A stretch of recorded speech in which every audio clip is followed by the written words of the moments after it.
Hey everybody, I'm Dieter Kurtenbach. This is Chase Center. These are the three big things off of the Warriors' second preseason game. They beat the Timberwolves by 20. No one cares about the final score in preseason games. What we should care about is Stephen Curry dropping 40 in 25 minutes like it's the middle of the regular season.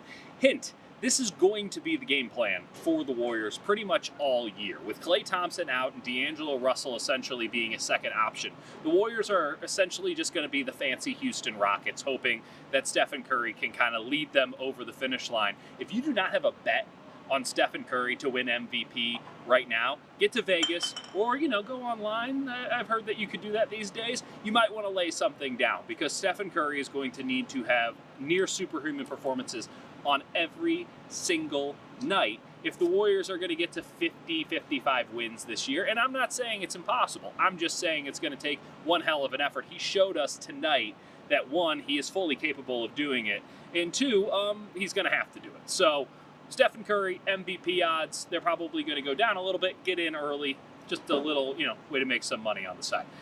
Second thing, Jordan Poole is a rookie, but you would never know it. He has played really tremendously in these two preseason games. The two most important things in the NBA are perimeter defense and shooting.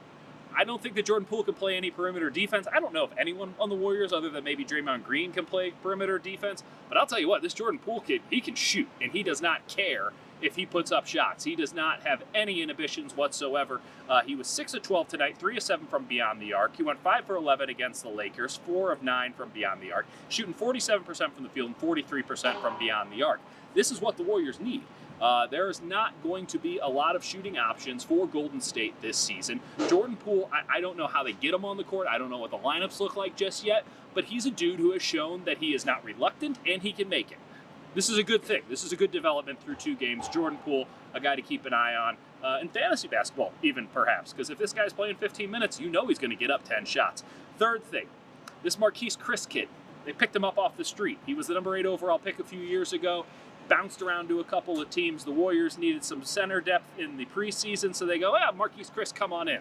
Stay at the Extended Inn Express or whatever for a couple of days and, come down to the stadium and maybe we'll play you some. Well, I think he might have just played his way into a roster spot because through two preseason games, and again, it's preseason, we don't want to put too much into it, but the Warriors don't have a lot of center depth. You see Kevon Looney is out. You see Willie Cauley-Stein is out. Amari Spellman, I just don't think he's the dude to get the job done. In fact, the Warriors preferred to play with 0 centers over getting Spellman in with the second rotation. This Chriss kid, he looks great in the high post. The Warriors are still running a lot of the same motion stuff that they've run over the last few years, despite, spending the entire preseason pretending as if they would just turn into a pick and roll team. They're not. They're going to be a motion offense team. If the preseason is any indication, they're rounding into form a little bit here. And a lot of that form has to do with Chriss being just really deft in the high post. He moves the ball well. I think he has good vision. He's a good passer. He's a good pick and roll player if the Warriors ever want to run that. He gives you a little bit of something on the defensive end. I just think it's going to be extremely hard for the Warriors to say that he is not one of the best 15 players on this team, and he's certainly the third best center on this team behind Cauley-Stein and Looney. You need 3 centers. You're going to have 3 centers in the NBA. I know the league is getting smaller, but you got to have 3. At least 3.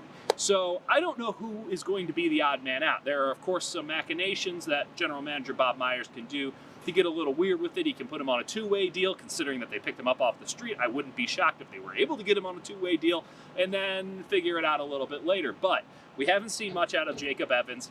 That said, he's the backup point guard, so I don't know if he's the guy who's out. Amari Spellman, as I mentioned, I don't think he's the dude, but you did just trade for him, and you can't cut him because you're hard capped, and you can't add a salary on top of a salary, and it's kind of a hot mess there, so you'd have to trade him. I don't know if he has any trade value right now, even though, you just traded for him. And then there's Alfonso McKinney, and we all know Alfonso McKinney because, well, Alfonso McKinney started NBA Finals games, but Alfonso McKinney has arguably been the Warriors' worst player this preseason, at least in the games. I don't know what's going on in practice. Everyone's saying everything's great during practice.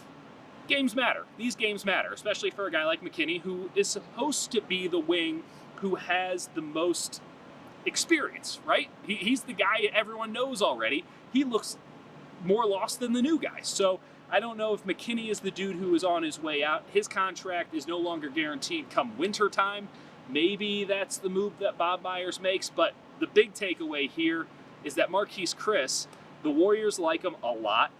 They have been extremely surprised, pleasantly, by his play. And with the state of the roster and the depth chart, I'm having a hard time seeing him not being on this team in one way or another when the regular season starts. So let's go over the three things again. Steph Curry, still extremely good. Jordan Poole, this guy is willing to shoot the basketball. How about it? And 3, Marquese Chriss just might be a dude for this team when the regular season starts. We got a few more of these preseason games to go. Who the hell knows when they will be? I presume they're playing the Lakers because they're always going to be playing the Lakers. I'm Dieter Kurtenbach. This is Chase Center. Talk to you soon.